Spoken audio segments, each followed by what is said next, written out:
So some Bibles will give a title to the psalm calling a psalm of Asaph. कुछ Bibles में इसमें शीर्षक दिया होगा कि असाफ का यह गीत है.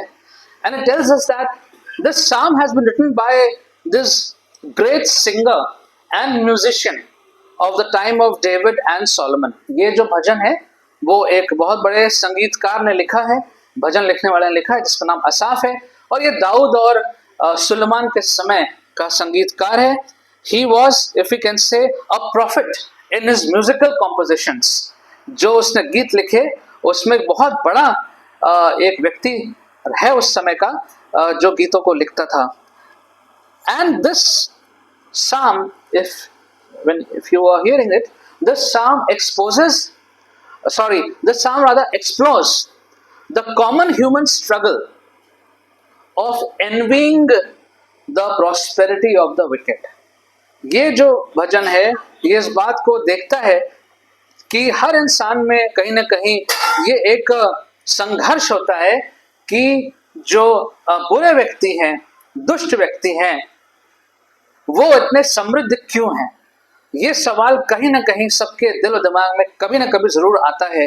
और इसी सवाल को आज ये जो भजन लिखने वाला असाफ है वो टटोलना चाहता है.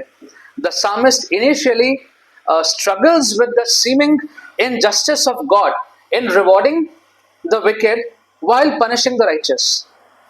शुरू में ऐसा लगता है कि भजन लिखने वाला जो है वो संघर्ष कर रहा है इस बात में कि ये परमेश्वर जो है वो तो अन्याय कर रहा है, क्योंकि जो लोग दुष्ट हैं उनको तो वो सारे पुरस्कार दे रहा है, उनके जीवन को अच्छा बड़ा कर रहा है, लेकिन जो धर्मी लोग हैं उनका जीवन जो है वो कष्ट में क्यों है. But eventually the psalmist recognizes God's goodness and the temporary nature of worldly prosperity. बाद में जब भजन आगे बढ़ता है तो भजन लिखने वाले को असाफ को ये बात का ध्यान आ जाता है, ज्ञात हो जाता है कि परमेश्वर सचमुच में भला है और जो सांसारिक समृद्धि है वो कुछ ही समय की है. And we need to notice verse 1 right away, verse 1. And in verse 1, Asaph writes,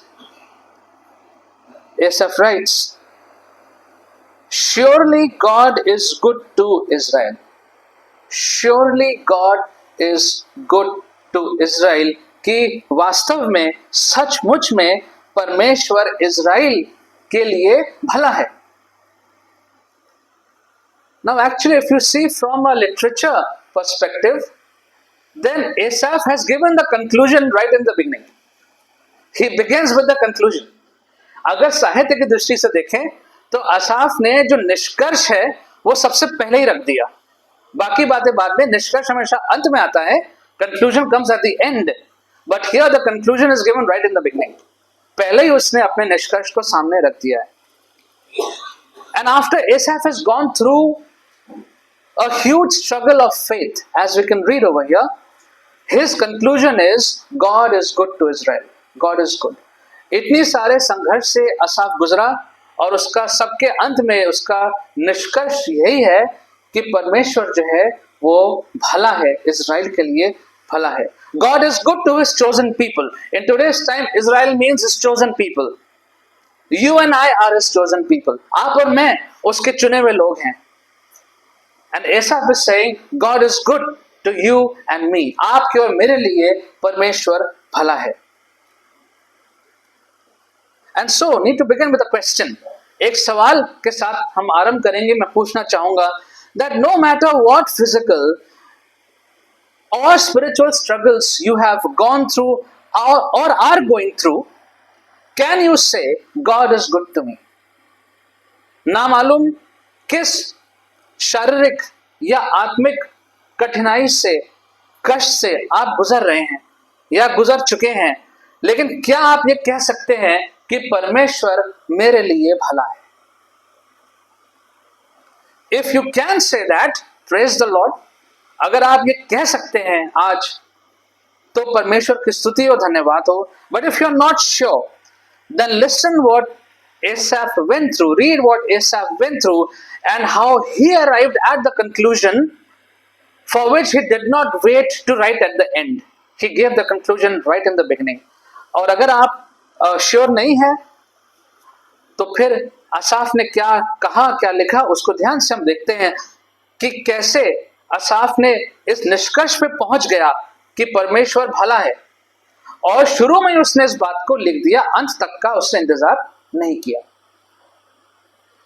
And the truth is that at some point of life, one gets deeply troubled by the apparent prosperity of the wicked, who seem to live without any suffering and enjoy the worldly blessings. कहीं ना कहीं किसी बिंदु पर, किसी मोड़ पर हम व्याकुल हो जाते हैं. खास तौर से तो परमेश्वर के हम लोग हैं जो परमेश्वर को मानते हैं, उसके रास्ते पर चलते हैं, हम व्याकुल हो जाते हैं कि ये जो दुष्ट लोग हैं ये इतने समृद्ध क्यों हैं,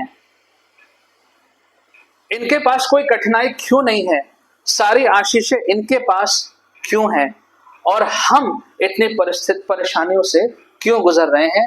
मेरे ख्याल से ये विचार कभी ना कभी मन में जरूर आता है. Now these Bible writers are known to be very honest with their emotions and struggles, and they write very honestly. जितने भी बाइबल के लेखक हैं उनको हम देखते हैं कि बहुत ईमानदारी से उन्होंने वचन को लिखा है, और उनके जो भी संघर्ष थे उन्होंने सारे संघर्षों को लिख दिया, कोई बात छुपाई नहीं है. और क्योंकि हम बाइबल में इन सारे संघर्षों को, इन आम जीवन की परेशानियों को, बातों को देख सकते हैं कि कैसे परमेश्वर के लोग भी उनसे गुजरे, और बाद में तो हमारा खुद यीशु मसीह भी उनसे होकर गुजरा. And that is why we are able to relate better with the Bible. We are able to relate and connect with the Word of God better. इसीलिए हम वचन से, वचन की बातों से जुड़ सकते हैं, क्योंकि यहाँ जो भी लिखा हुआ है, जो भी लिखने वाले लोग थे, सब कहीं ना कहीं उन परेशानियों से गुजरे, और जिन परेशानियों को हम भी अपने जीवनों में देख सकते हैं. So Asaph says in verse 2 that he has been so upset by this experience that he almost slipped and lost his ground. वो इतना ज्यादा व्याकुल हो गया इन सब बातों को सोच सोच के, देख देख के, और अनुभव भी कुछ ना कुछ तो हुआ ही होगा उसको, कि वो कह रहा है कि मैं तो बिल्कुल फिसल गया था. I was gone. मैं तो गिर गया था. And he also says that he became envious. It says, can someone find which verse he says that? He says, I became envious. Verse 3. For I envied the arrogant. कह रहा है कि मैं ईर्ष्या से भर गया था. This is the musician. This is a big musician. Someone whose psalms are recorded, and he is saying, I was filled with envy. He is being so honest. ये संगीतकार, गीतकार जिसके इतने भजन दर्ज है, वो कह रहा है, लिख रहा है कि मेरे दिल में बुरे लोगों के प्रति, दुष्ट व्यक्तियों के प्रति ईर्ष्या, जलन भर गई थी. When we look from verse 4 to 12, from verse 4 all the way to verse 12, if you see, you will see how much he has been observing all that is happening around him and to him, and what a bad and ugly experience he must have been having with the ungodly people. 4 से 12 तक आप देखेंगे तो बहुत लंबा description है, लंबा ब्यौरा दिया हुआ है, जहां पे हम देख सकते हैं कि क्या क्या उसने देखा, क्या क्या उसने अनुभव किया, और बुरा उसको व्यवहार मिला इन लोगों से जो कि परमेश्वर के लोग नहीं थे, जो कि दुष्ट बुरे लोग थे, उनसे क्या क्या मिला. And if you can fish out some of them, you can just see in your Bible if you want to. Verse 4, he says they have no struggles, they have healthy bodies. कह रहा है कि उनके पास तो कोई संघर्ष नहीं है, उनके तो शरीर जो है बड़े हष्ट पुष्ट है. Verse 5, he says they have no burdens like we have. इनके पास तो कोई बोझ ही नहीं है. And I have so much of work and burden on myself. Verse 6, he says they are filled with pride and violence. इनमें तो इतना सारा घमंड है, और ये लोग जो हैं वो हिंसा करने वाले लोग हैं. Verse 7 he says they are callous, not caring about the feelings and sufferings of others. ये लोग तो ऐसे हैं जो औरों की चिंता ही नहीं करते हैं, दूसरों की भावनाओं की चिंता नहीं करते हैं, और दूसरे लोग क्या संघर्ष से गुजर रहे हैं उनकी भी ये लोग चिंता नहीं करते हैं. Verse 8 he says, of course, and verse 7 he says that they have evil conceit. They think they are the best. ऐसे लोग सोचते हैं कि हम सबसे अच्छे हैं, सबसे ऊपर हैं. Verse 8 he says that they make fun of others. कि ये जो बुरे लोग हैं वो दूसरों का मजाक उड़ाते हैं, कमजोरों का मजाक उड़ाते हैं, परमेश्वर के लोगों का मजाक उड़ाते हैं. They are arrogant. वो अभिमानी हैं. And they are oppressors. वो दूसरों को दबाने वाले हैं. Verse 9 troubled me personally.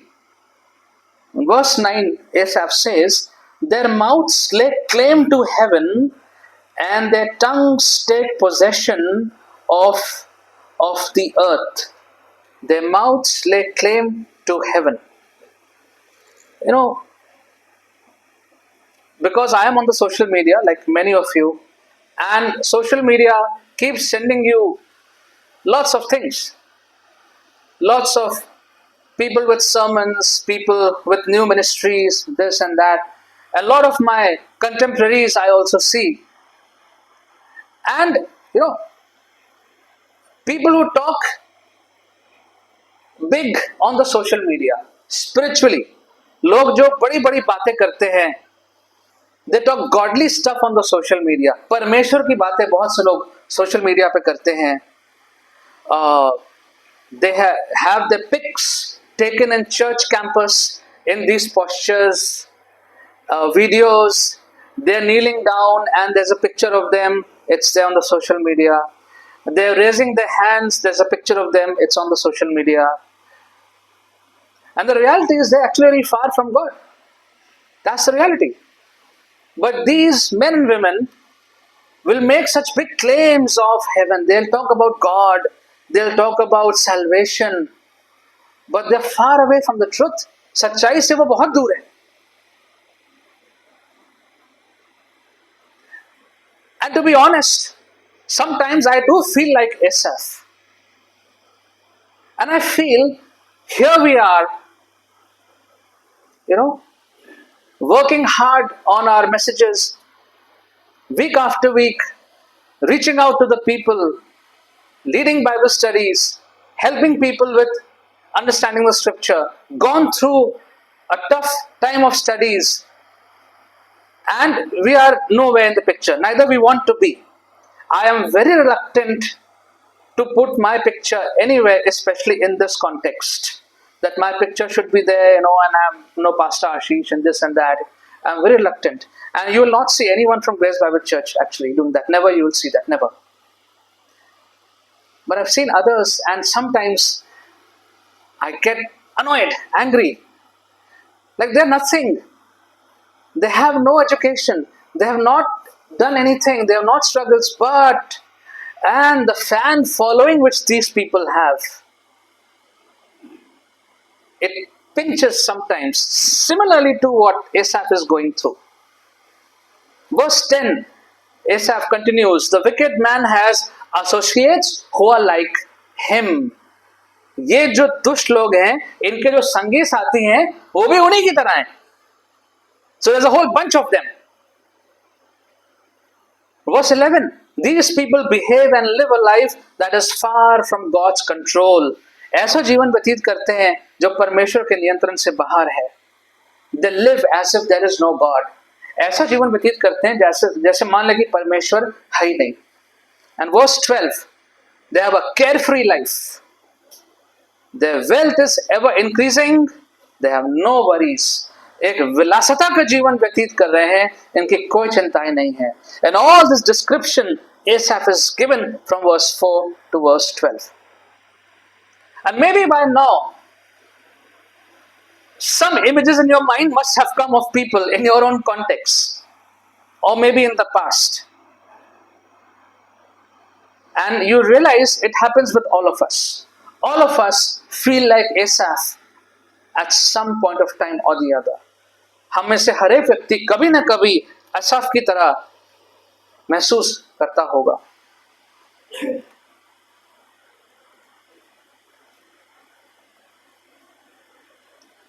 Verse 13.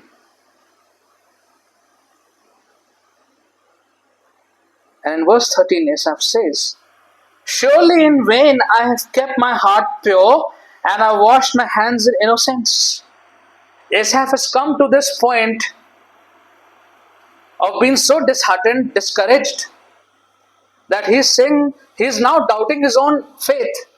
And if Asaph is saying, all that I've done so far, I've kept my faith, it seems it's all in vain. क्या लाभ हुआ, क्या फायदा हुआ, ऐसा जीवन बताने का फायदा क्या हुआ?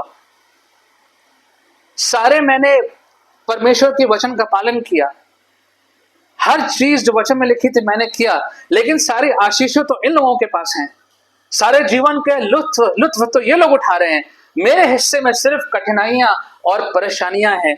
तो ऐसे जीवन का क्या लाभ? ये संदेह उसके मन में आ चुका है। This doubt is in his mind because he says, in fact, he says this very strongly, surely in vain I have kept my faith. He is using such a strong word कि अवश्य ही ऐसा होगा, अवश्य ही ऐसा है कि मैंने तो व्यर्थ में इस विश्वास को बना के रखा। Surely I have washed my hands in innocence. मैं परमेश्वर के सामने, परमेश्वर के कारण मैं बिल्कुल निर्दोष रहा हूं, लेकिन क्यों? क्या फायदा हुआ? All day long, verse 14, I have been afflicted and every moment brings new punishments. लगता है कि हर क्षण मुझ पे नई नई परेशानियां आती जा रही हैं, नई नई कठिनाइयां आती जा रही हैं, और जबकि जो बाकी लोग हैं जो परमेश्वर को नहीं जानते, उसके पीछे नहीं चलते, वो इतने मजे में हैं। ऐसा क्यों परमेश्वर?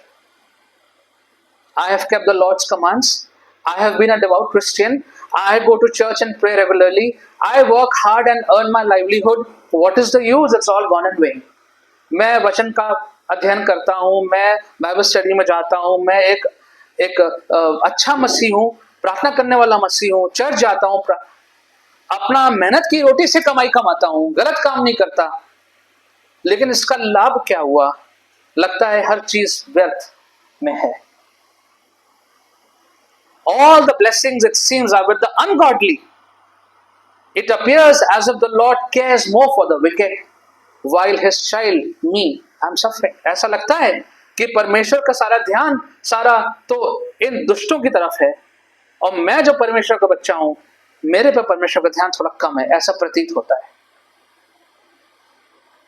My health is failing, my finances are low, I have hardships in life, I have cares and worries. ये सारी परेशानियां हैं, वित्तीय समस्याएं हैं, मेरा स्वास्थ्य ठीक नहीं है, इतना कठिन कष्टों से गुजर रहा हूं, इतनी तकलीफें, चिंताएं हैं, ये मेरी परिस्थिति है। Of course, as you would expect in a poetic outpouring, there is exaggeration. जब कभी भी कविता में बातों को लिखा जाता है, तो कविता में चीजों को बढ़ा चढ़ा के लिखा जाता है। That is the literature side of it. साहित्य की दृष्टि से देखेंगे तो आपको देखने को मिलेगा, but still there is truth. There's a lot of truth in what Asaph is saying. The life of the wicked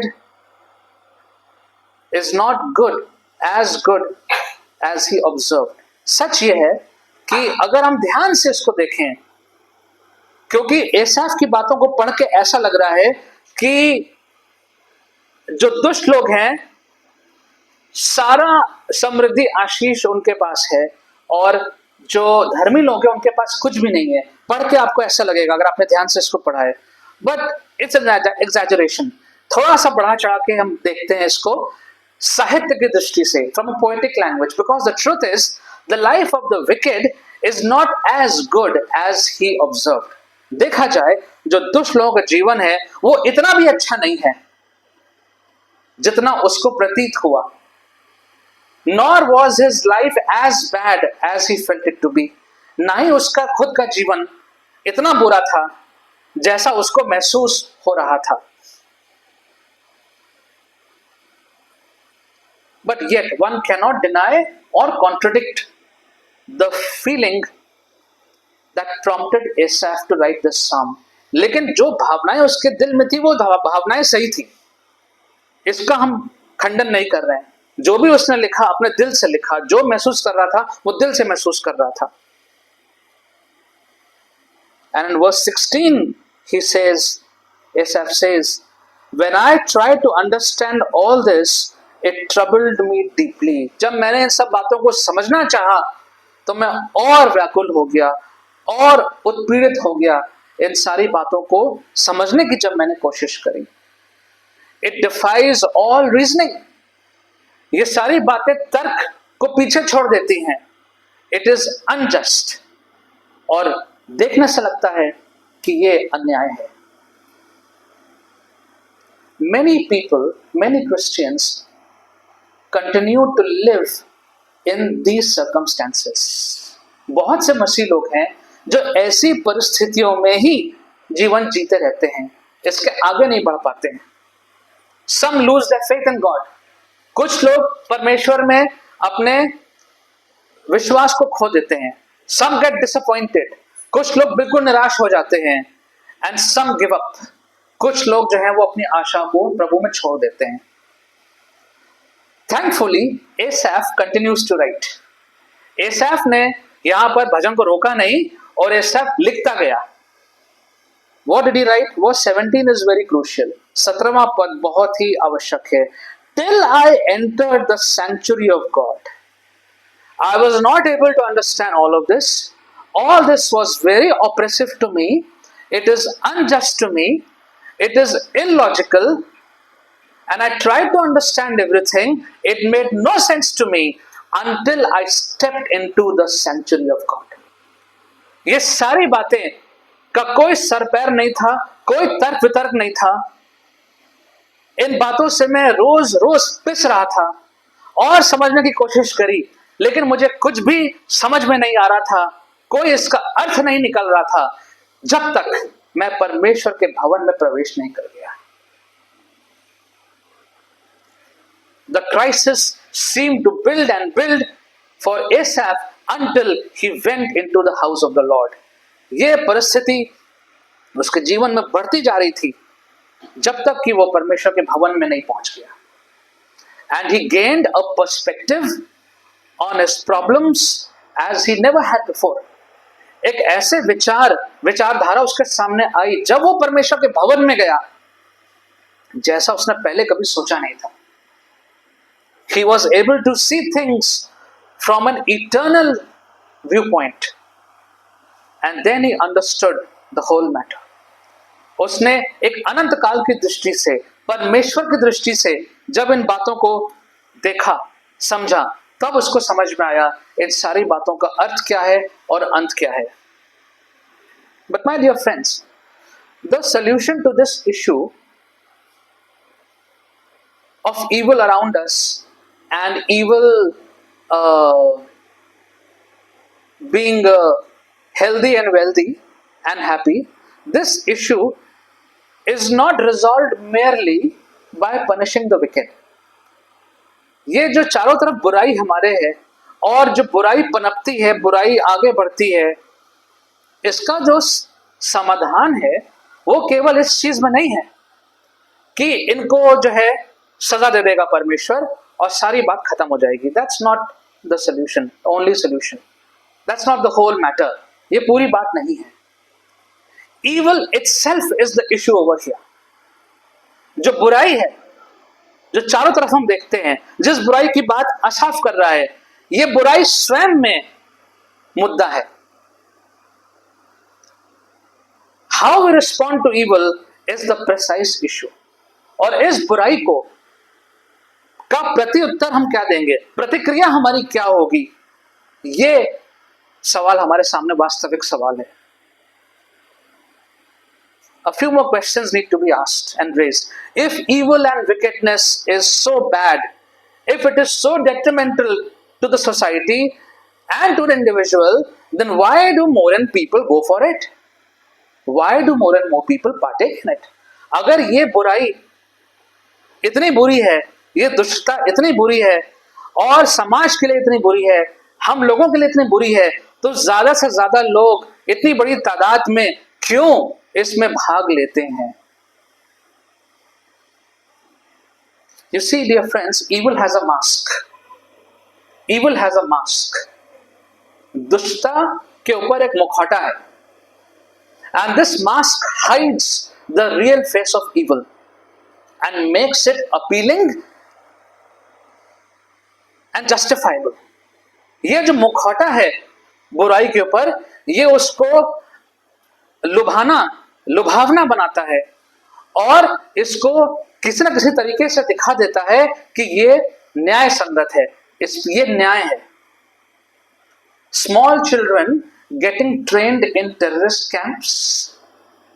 छोटे बच्चे आतंकवादी शिविरों में उनको ट्रेनिंग दी जा रही है बंदूक चलाने की. Mothers killing their own children in order to run away with her lover. माताओं ने अपने ही बच्चे को जान से मार दिया ताकि वो अपने प्रेमी के साथ दूसरा जीवन व्यतीत कर पाए. The recent killing of 26 tourist in Pahalgam. हाल में 26 लोगों को जान से मार देना पहलगांव में. And the perpetrators will try and justify all of this.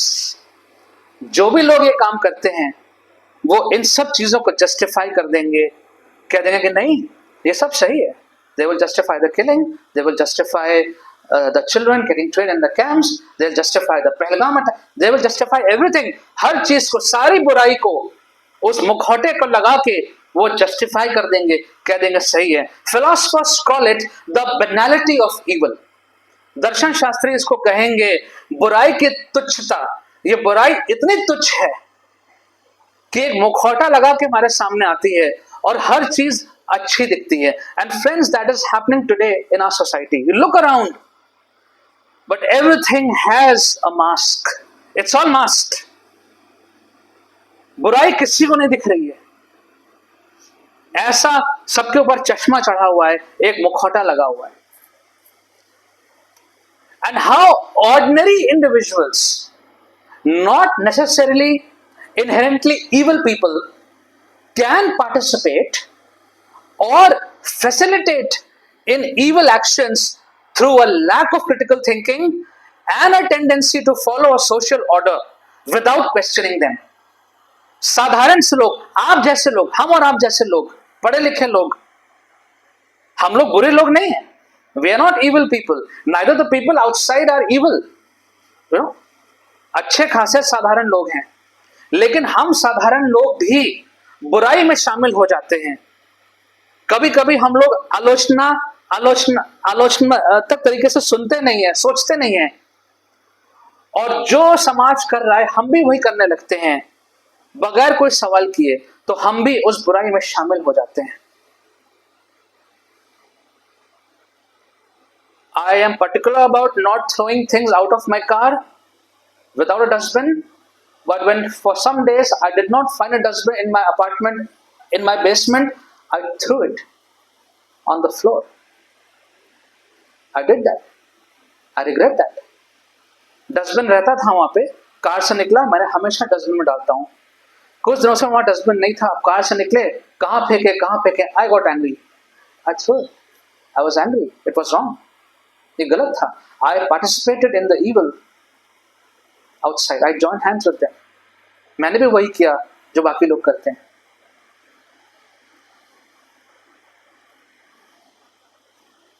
These evil acts are not done by goons. ये एकदम ऐसे गुंडे बदमाश लोग नहीं करते हैं.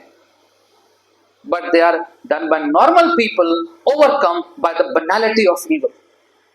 ये साधारण लोग हैं, हम वही लोग करते हैं, क्योंकि जो बुराई है वो इतनी तुच्छ हो चुकी है. So evil has a mask.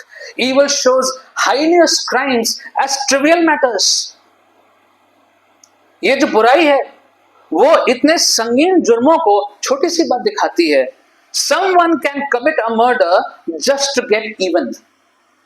Someone can commit a murder just to get even. कि बात बराबर हो जाए इसलिए हम किसी का कत्ल भी कर सकते हैं. Second question, quickly now. What is my role in the evil around me? जो मेरे चारों तरफ ये इतनी बुराई और दुष्टता फैली हुई है, उसमें मेरा क्या योगदान है, मेरा क्या किरदार है, मेरा कोई भाग है क्या इसमें? The famous English writer G.K. Chesterton was asked by a newspaper editor, and the letter said, please write an article on what is wrong with the world. उनको एक अखबार के संपादक ने चिट्ठी भेजी कि सर आप मेहरबानी से एक आर्टिकल लिखिए कि इस दुनिया के साथ, संसार के साथ क्या गलत है, what is wrong with the world. And he gave the shortest reply ever given to any editor. उसने सबसे छोटा जवाब भेजा जो कभी किसी संपादक को ना गया होगा. He said, dear sir, in response to your question, what is wrong with the world? I am. आपने सवाल पूछा कि संसार के साथ क्या गलत है, मैं हूं. I am wrong with the world. मैं गलत हूं इस संसार के साथ. The evil we always point out to others and outside, never look within. कभी अपने अंदर झांक के नहीं देखते हैं. Often we get so caught up in pointing to the evil of others, we don't detect the wrong in us. औरों पे हम ढूंढते हैं गलतियां क्या हैं, अपने अंदर कभी नहीं झांकते. Romans 3:23, Paul says, for all have sinned and fallen short of the glory of God. For all have sinned, not selected people, not the bad people, not the wicked people. All have sinned and fallen short of the glory of God. सभी ने पाप किया है और परमेश्वर की महिमा से वंचित हैं. No one has been free of sin. कोई भी इस पाप से नहीं बचा है. And so my probe into sin, my probe into evil should begin with myself. जब मैं इस बुराई में, दुष्टता में ढूंढना चाहता हूं तो मैं अपने से शुरुआत करूं. Jesus gave a story in Luke 18:10-14. No, don't read it, I'll just paraphrase it. लूका 18:10-14 में यीशु ने एक कहानी बताई. Two men went up to a temple to pray. One was a Pharisee, one was a tax collector. The Pharisee stood there and he was praying, God, I thank you that I am not like other people. I'm not like robbers. I'm not like evildoers. I'm not like the adulterer or even like this tax collector. उसने प्रार्थना करी फरीसी ने, प्रभु तेरा धन्यवाद, मैं औरों की तरह नहीं हूं, मैं चोर डाकू नहीं हूं, मैं दुष्ट नहीं हूं, मैं व्यभिचार करने वाला नहीं हूं, और मैं तो इस चुंगी लेने वाले की तरह भी नहीं हूं. I fast twice a week. मैं 2 बार तो उपवास रखता हूं. And give a tenth of all I have. I get, और अपना दशमांश भी देता हूं. But the tax collector stood at distance. जो चुंगी लेने वाला था वो वेदी से और दूर खड़ा हुआ था. भवन के अंदर भी नहीं ठीक से जा रहा, दूर ही खड़ा हुआ था. He would not even look up to heaven. वो ऊपर भी नहीं देख पा रहा था परमेश्वर की ओर. But he beat his chest and saying, अपनी छाती को पीट रहा था. And he was saying, God have mercy on me, a sinner. प्रभु मेरे पर अपनी कृपा करिए, मैं पापी हूं. Jesus said, I tell you, this man, rather than the other, went home justified before God. ये व्यक्ति प्रभु के सामने इसके साथ न्याय हुआ. For all those who exalt themselves will be humbled, and all those who humble themselves will be exalted. Coming back to Asaph's complaint, what brought a change to his thinking? All this he has gone through. Now he's in the house of God. The question of evil is before him. But what has changed him? So he is in the sanctuary of God. And what do you think must have happened in the sanctuary of God? परमेश्वर के भवन में आ चुका है. परमेश्वर के भवन में क्या हुआ होगा? By prayer and worship in the sanctuary, he understood God was at the center of all things. And he gained a fresh appreciation for God and eternity. ऐसा क्या बदलाव आ गया परमेश्वर के भवन में आके? जब उसने आराधना करी, प्रार्थना करी, तब उसको ये एहसास हुआ कि हर चीज के बीच में परमेश्वर है. God is not out there somewhere, left us on our own. Some people think that. It's not like that. कि परमेश्वर तो है कहीं, हमें यहाँ छोड़ दिया मुसीबत में. ऐसा नहीं है. God is right in the midst of our problems. He is right in the midst of all our health issues. He is right in the midst of everything that we're going through. परमेश्वर हमारे सारी समस्याओं कठिनाइयों के बीच में है. He understood that. And when he must have heard the word of God in the sanctuary, he understood that there was a truth that was much beyond what was seen by the naked eye. उसको ये भी एहसास हुआ कि जो आंख से दिखता है उससे ज्यादा भी कोई बड़ी बात है, गहरी बात है. And he saw and experienced in everyday life. और इस सच्चाई को हम अपने जीवन में अनुभव कर सकते हैं. He understood that God loves him and cares for him. उसको ये समझ में आ गया कि सच तो ये है कि परमेश्वर उससे प्रेम करता है, उसका ध्यान रखता है. And he needs to leave the complaint in God's hands and enjoy God's presence. कि अब वो अपनी शिकायत को परमेश्वर के सामने छोड़ दे. जीवन से जो भी शिकायतें हैं परमेश्वर के सामने छोड़ दे और परमेश्वर की उपस्थिति का आनंद. Years ago there was a Youth for Christ conference in Pune in 2002 and Bunny was there with me. 2002 में कॉन्फ्रेंस थी पुणे में. And by the end of that I was getting upset. I was a leader for the youth over here. I was getting upset about the mismanagement and over the buses and other arrangements. Nothing was in order. I was getting upset and angry. मैं नाराज हो रहा था, गुस्सा कर रहा था, कोई चीज ठीक से नहीं है, सारे बसेस ठीक से नहीं है. And our leader गोपाल भैया, Gopal Krishna, he was our YFC leader. He said, Ashish, and I can never forget that, it's still fresh in my mind, his words. He said, don't miss God's blessings by focusing on the shortcomings. He told me, don't miss out God's blessings that you're getting right now by focusing on the shortcomings. कि परमेश्वर तुम्हें जो आशीष अभी दे रहा है उसको वो तुमसे ना छूट जाए क्योंकि तुम्हारा ध्यान इन चीजों पर लगा हुआ है.